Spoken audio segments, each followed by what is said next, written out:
Welcome to One Chemistry. This is 365 Chemistry series. Daily one question for you. Here macrocyclic compound is given, which is 18 aniline. It has two type of chemical shifts in NMR. So you have to find why the compound has two different types of chemical shift. The answer lying in the aromaticity. If you look at the 18 aniline, it has 18 pi electron.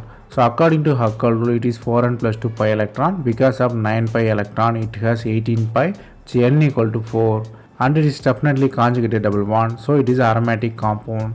What really happens in aromatic compound is ring current is diamagnetic. Inner electron are in shielding region. Outer electron are in de-shielding region.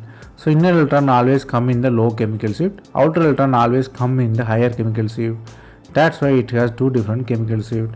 Due to the aromatic ring current, 18 aniline has two different types of chemical shift. That's all from this video. Thanks for watching.